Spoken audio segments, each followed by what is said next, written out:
Ô, Caio, você estava lendo lá, né? João 4. Por que toda essa ênfase no templo como lugar de adoração, Caio? Isso é uma coisa de muito, né? Desde os primórdios. Faz parte da nossa necessidade de segurança palpável, né? O ser humano precisa do totem. A mesma razão pela qual ele faz um ídolo, bota no nicho e adora. Sim. Você mostrando para uma pessoa os textos de Êxodo, Levítico e Deuteronômio, Números também, onde se diz para não fazer imagem de escultura, ela vai dizer, não, mas eu não adoro a imagem. É só para me ajudar psicologicamente a chegar mais perto. É uma coisa, mas para mim eu tenho uma veneração pela imagem que me ajuda a pensar em Deus de uma maneira mais focada, menor para minha compreensão. É o que dizem as pessoas ou dizem os sacerdotes que advogam essa utilização tátil de coisas como objeto de propulsão para a adoração. Isso na melhor das hipóteses.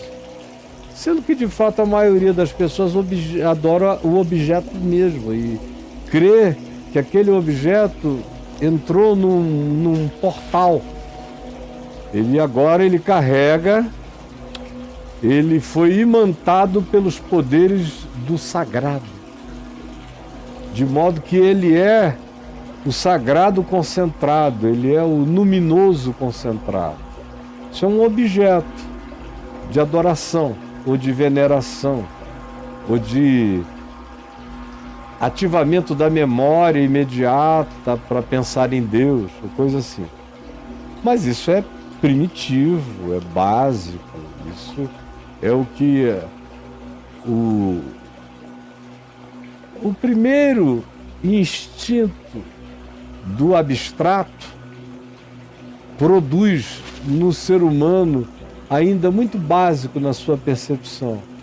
Ele infere que existe algo para além do imediato, a ser acessado. Ele não sabe como, e adorar o invisível é uma coisa contra-intuitiva. Dar atenção ao que você não pega é contra-intuitivo. Então, desde sempre, que os povos fizeram ou ídolos, ou postes ídolos, ou totens, ou elegeram astros, o sol, a lua, um conjunto de astros, as estrelas, como diz o Velho Testamento, para adorarem o exército dos céus. Ou atribuem as formatações astronômicas e astrofísicas, atribuem a elas poderes de natureza espiritual, de modo que, dependendo das conjunções de visibilidade astrofísica desses elementos nos céus, se faz uma leitura supostamente aplicada ao que o indivíduo será e ao que ele pode ser, ou até mesmo ao que ele pode conseguir em certos dias, ou o que ele não pode conseguir, ou qual é o melhor dia e melhor hora para ele tentar o que ele tem de mais interesse em realizar. Mas isso é primitivo, é uma coisa muito básica. É da total falta do conhecimento, é como dizer que a Terra é plana. Faz parte desse nível de idiotice, de ignorância absurda mesmo. O templo é a mesma coisa.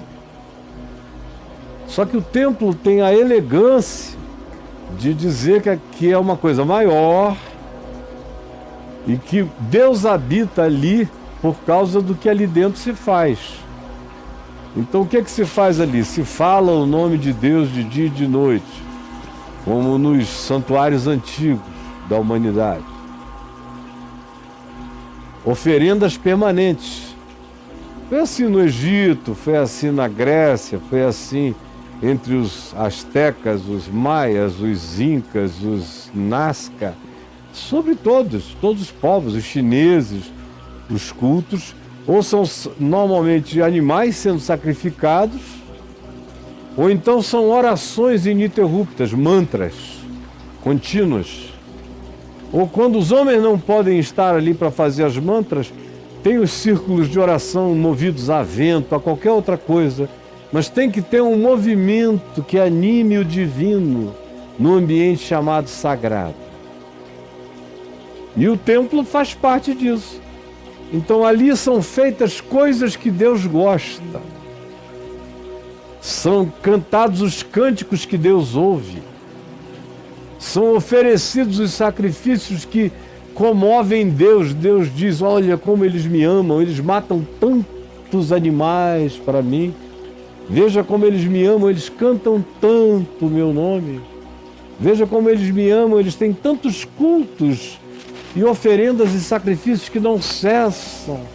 Supostamente, Deus é esse ser mimoso, esse ser caprichoso, adulável e narcisista, o mais narcisista de todos os entes do universo. Mais que humano. Não, é uma coisa insuportável. Se Deus fosse o marido de alguma mulher, imagina, essa mulher ia ter que passar o dia dizendo assim, gostoso, quero te comer gostoso, delicioso. Tira essa calça, me mostra de novo. Você é o melhor. Você é o melhor. Ai, meu Deus, ai que Deus, Deus é grande. Deus e Deus ali, ai, Deus, mais louvor, mais. É um Deus que benção a Deus. Deus vive do tesão humano por ele. É básico assim. Então o templo, eu vou muito a templos por aí afora porque eu gosto das arquiteturas. O meu caminho natural na vida, atrás, lá, antigamente, quando eu estava nessa fase, seria ter sido arquiteto.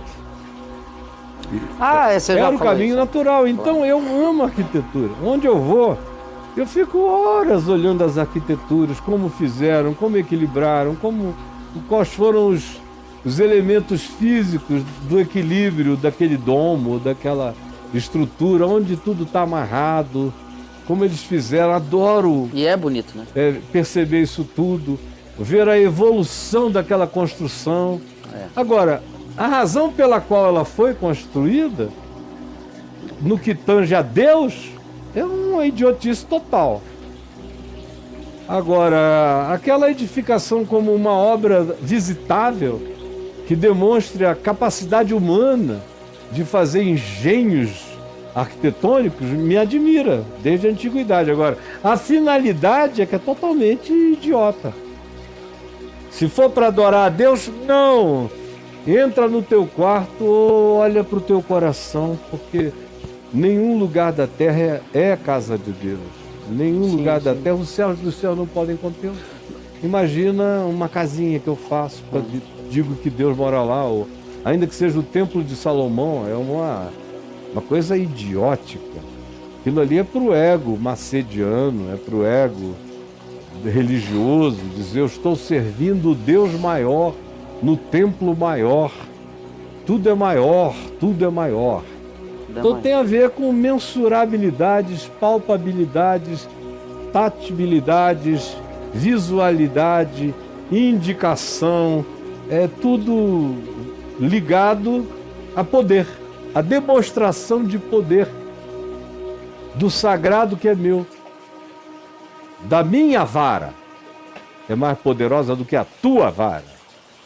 É maior do que a tua, tem mais coisas preciosas na minha do que na tua. Logo, se isso aqui é consagrado a Deus, Deus vai ouvir mais aquele que agarrar-se a esta vara. É tão patético quanto isso. Mas o povo acostuma, né? Os crentes também acostumam. Você vê as perguntas que me fazem toda hora aqui é essa. Caio, eu não estou indo a um lugar. Eu preciso ir. Deus vai me abandonar? Ou será que eu estou tendo problemas na vida porque eu deixei de frequentar um lugar que era chamado de a casa, morada de Deus? Uma coisa assim. E de modo que, mesmo na era tecnológica mais avançada que já se conheceu, que é a do dia de hoje, amanhã já terá uma coisa a mais, mas é do dia de hoje, de sempre até o dia de hoje, não se conseguiu ainda vencer esse primitivismo psicológico e espiritual mais básico. E se eu afronto essa basicalidade, essa ignorância, tem gente ali que joga pedra para todo lado e diz que eu não creio em coisa nenhuma. Porque eu digo que o templo não é nada e que Deus é espírito, que nem nesse templo, nem naquele templo, nem nesta catedral, nem naquela catedral adorareis a Deus. Vem a hora e já chegou em que os verdadeiros adoradores adorarão a Deus em espírito e em verdade, porque Deus é espírito e são esses os que Ele procura para serem seus adoradores. Era isso que eu ia te perguntar, Caio. Por que com essa tecnologia toda, com essa evolução toda da humanidade, você diz que é uma coisa primitiva e isso não caiu por terra? Porque uma coisa não conversa, não dialoga com a outra.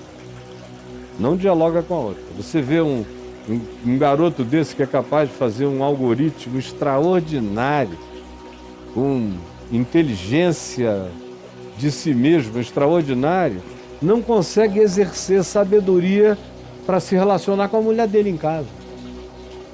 Não consegue ser um bom pai. Olha isso. Não consegue amar filhos.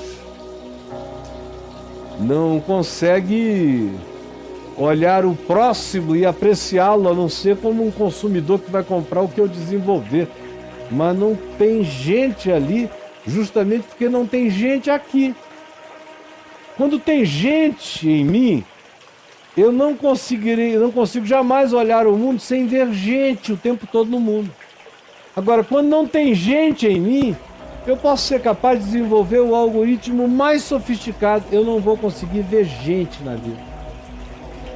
Uma coisa não necessariamente dialoga com a outra. É por isso que eu também encontro pessoas absolutamente insanas, mas que são capazes de alguns movimentos funcionais. São capazes de trabalhar, de aprender matemática, de passar no psicotécnico, de fazer um concurso e entrar em alguma coisa, ou de se candidatar a um cargo público e de tão idiota que seja, fala tanta pasmaceira e idiotice que acaba reunindo uma multidão em torno dele. E é eleito, como foi o caso do macaco Tião, no Rio de Janeiro, há muitas décadas atrás, ficou sabendo disso? Que elegeram o Rio de Janeiro, elegeu um macaco. Resolveram votar em peso no macaco, e elegeram o macaco, como resolveram votar em peso, e elegeram, de novo. E aí, uma coisa não tem nada a ver com a outra, absolutamente nada a ver com a outra. O cara pode ser funcional, saber vestir a calça, subir a braguilha, fazer um filho, sair para trabalhar, amarrar uma gravata. E pode aprender a dirigir. Pode virar qualquer coisa. Ele provavelmente não consiga se tornar juiz do Supremo Tribunal, mas consiga se tornar presidente da República. É um cargo que demanda menos pensamento e mais performance. E provavelmente na Assembleia Legislativa não conseguiria se eleger presidente, só se fosse um Severino, que ficou ali alguns meses por uma contingência do ofício. Uma cobertura. E logo saiu porque não dava para segurar a onda. Não dá. Se não tiver um pouco mais de inteligência, roda. Não se mantém. Mas eu conheço gente absolutamente insana. Que não passa em nenhum teste psicológico. E você vê a insanidade da pessoa pelos valores dela, pelo que ela elege, ou pelo que ela não consegue enxergar de significado nas coisas. Ela é insana para fins psicológicos e para fins relacionais, mas não é insana para fins funcionais imediatos. Eu fico vendo gente cobrando que determinadas pessoas que foram de um determinado modo a vida inteira, de repente mudem por causa do cargo ou da liturgia do seu cargo e ofício. Não muda. Não muda.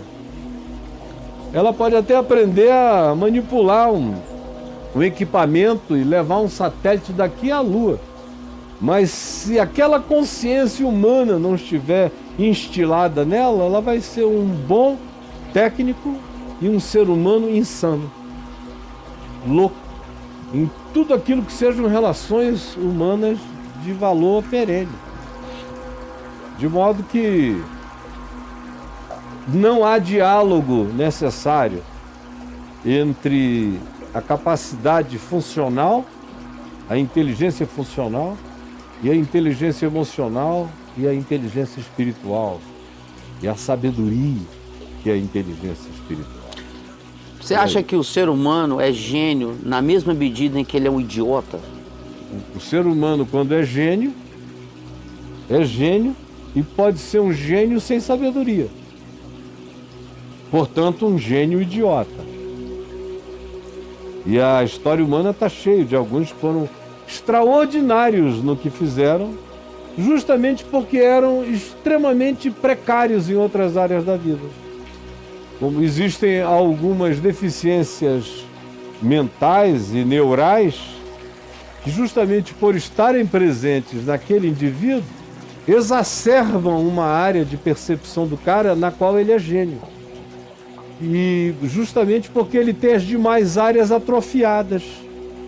Ele se tornou gênio numa, mas sem o amparo do resto das sensorialidades necessárias para transformá-lo num gênio sensato. Ele é topicamente genial, mas é um idiota no geral. Para a relacionalidade humana, está lotado. A coisa mais difícil mesmo é você encontrar um gênio que também seja sensato e sábio. Aí tem alguns na história humana, mas foram poucos. Quase todo gênio tem alguma descompensada em alguma outra área da vida. É difícil a genialidade habitar o equilíbrio e a sensatez de ponta a ponta. E aí, brother? Genial. Deixa eu fazer mais uma aqui, porque eu tenho mais uma saideira aqui, mas eu vou entrar aqui. Tá. O Hitler, por exemplo, foi uma atrocidade humana, considerado historicamente. Tinha genialidade em Hitler, Caio, na sua opinião? Não como a gente considera genialidade. Ele tinha uma tenacidade. Você falou da capacidade de agrupamento. Ele tinha uma tenacidade e um narcisismo extraordinário, uma capacidade tenaz, obcecada e uma fixação no fato de que ele era uma espécie de divindade entre os humanos. Isso está na base da pulsão psicológica do Hitler. Ele veio ao mundo para mudar o mundo. Ele ia criar um Reich de 1000 anos, pelo menos, de duração. Maior do que o Império Romano, do que qualquer outro império na sua duração. Se ele não fosse... E ele veio com isso. Agora, se você desse para ele para fazer cálculos de matemática e física, ia ser uma tragédia. Tá. Sim, ele tinha certos prazeres musicais, mas não eram amplos. Ele era um cara de uma fixação num determinado autor. Ou ele teve admirações muito mais de orelha do que de pesquisa. Muito mais pelo que ouvia e elegia do que pelo que pesquisava e entendia. E ele é a demonstração de que um idiota obcecado pode conseguir praticamente o que queira. Aí, nesse caso, não é preciso ir muito longe para ver que idiotas obcecados tendem a reunir outros idiotas precisando de uma obsessão semelhante para atribuírem significado às suas existências mediocrizadas. Então, esses seres messiânicos podem existir de maneira totalmente idiótica. Aliás, geralmente os seres messiânicos são os maiores idiotas da história humana. Mas como na história humana tem mais idiota do que sensato, infinitamente mais, o idiota obcecado pelo seu papel de poder histórico atrai uma quantidade enorme de pessoas que carregam a mesma mediocridade, a mesma pequenez de mente, e justamente por isso se sentem representadas por aquele indivíduo. Certas pessoas eleitas mostram, não na totalidade, mas na democracia, não na totalidade, mas demonstram o que boa parte da população que o elegeu é. O perfil está lá, né? O perfil está lá. O candidato te oferece uma psicanálise dos eleitores. Sim. Sempre. E aí, meu amigo? Quando João vota em Pedro, sai mais de João que de Pedro. Não, quando João vota em Pedro, é porque João e Pedro são a mesma coisa. São a mesma coisa. O João está se mostrando que é bem Pedro.